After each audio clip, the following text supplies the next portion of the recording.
আজমলৰ পিছত এইবাৰ মৌলানা মুস্তাক আহমেদ আনফৰ আলীৰ বৃহৎ সহায় উজনিলৈ বুলি ডুবাইৰ পৰা 1 কোটি টকাৰ বান সাহায্য ঘোষণা কৰিলে মৌলানা মুস্তাক আনফৰ আলীয়ে।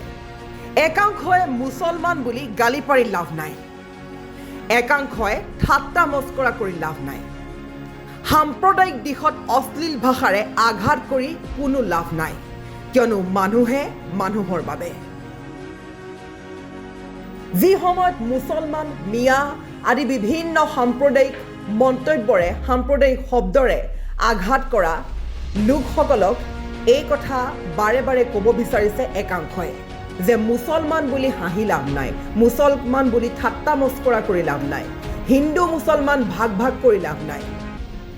উজনিৰ বানাক্ৰান্তলৈ পুনৰ মৌলানা বদৰুদ্দিন আজমলৰ পিছতেই সহায়ৰ হাত আগবঢ়ালে আনফৰ ফাউণ্ডেশ্যনে প্ৰায় 1 কোটি টকাৰ। সুদূৰ ডুবাইৰ পৰাই বানপীড়িতলৈ বুলি বৃহৎ সাহায্য ঘোষণা কৰিলে মুস্তাক আনফৰ আহমেদ আলীয়ে। ৰাজ্যিক জমিয়ত সভাপতি মৌলানা মুস্তাক আনফৰৰ বিশেষ বান সাহায্যৰ পেকেজ ৰাজ্যবাসীৰ বাবে। যি সময়ত একাংশই মৌলানা মুছলমান মিয়া বিভিন্ন সাম্প্ৰদায়িক মন্তব্য কৰি সাম্প্ৰদায়িক শব্দ ব্যৱহাৰ কৰি অশ্লীল গালি গালাজ পাৰে সামাজিক মাধ্যমত, সেইসকলক এতিয়া উজনিৰ একাংশ লোকেই সকীয়াই দিছে যে হিন্দু মুছলমান কৰি লাভ নাই, মুছলমান মিয়া বুলি হাঁহি লাভ নাই।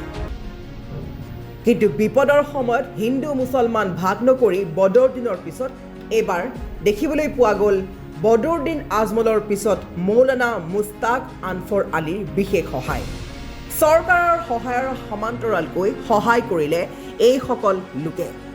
আনফৰ ফাউণ্ডেশ্যন আৰু ৰাজ্যিক জমিয়তৰ উদ্যোগত বিতৰণ কৰা হ'ব 1 কোটি টকা। সুদূৰ ডুবাইৰ পৰা জন্মভূমিৰ বানপীড়িতৰ দুৰ্দশা দেখি আৱেগিক হৈ পৰিছে মুস্তাক আনফৰ আলী। সংকটৰ মুহূৰ্তত আনফৰ ফাউণ্ডেশ্যনৰ সঁহাৰিক প্ৰশংসা কৰিছে এতিয়া স্থানীয় ৰাইজে। প্ৰত্যক্ষভাৱে প্ৰভাৱিত অঞ্চলসমূহত বিতৰণ কৰা হ'ব খাদ্য, খোৱাপানী, ঔষধ, বিভিন্ন সামগ্ৰী। 2 এদিনতে আৰ্থিক সাহায্যলৈ বানাক্ৰান্তৰ কাষলৈ যাব আনফৰ ফাউণ্ডেশ্যনৰ মুৰব্বীগৰাকী। মুঠৰ ওপৰত ক'ব লাগিব যে বদৰুদ্দিন আজমলৰ পিছত মানৱীয়তাৰ নিদৰ্শন দাঙি ধৰিলে মুস্তাক আনফৰে। 1 কোটি টকাৰ সাহায্য প্ৰদান কৰিব জমিয়ত উলেমাৰ সভাপতি মুস্তাক আনফৰে। মুস্তাক আনফৰৰ মন্তব্য প্ৰথমে শুনি লওক। উজনি অসমৰ আপোনাৰ যোৰহাট, চৰাইদেউ, নাজিৰা আৰু শিৱসাগৰ বেছিকৈ বহুত বেছি এফেক্ট হ'ল। আপোনাৰ আমি সঁচাকৈ বহুত বেছি মৰ্মাহত আৰু প্ৰত্যেক মানুহে মোক ফোনো কৰি আছে। কিছুমান আপোনাৰ মিডিয়াৰ মানুহে ফোন কৰিছে, মই নিজাববীয়া কিছুমান তেওঁক সহায় কৰি আছোঁ। তথাপিও আমাৰ জমিয়ত এটা লোকেল টিমে তাত সহায় কৰি আছে।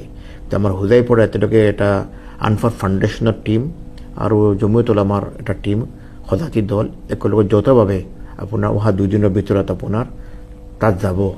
মিনিমাম এটা 20 লাখৰ পৰা 25 লাখ টকা আমি এটা সামগ্ৰী দি পেলাই পঠোৱাম। কিন্তু এইটোতো বহুত কম, কাৰণ আমি চিন্তা কৰিছোঁ আপোনাৰ এই ফ্লাডৰ পিছত যিটো অৱস্থা হ'ব, ভয়াৱহ অৱস্থা হ'ব।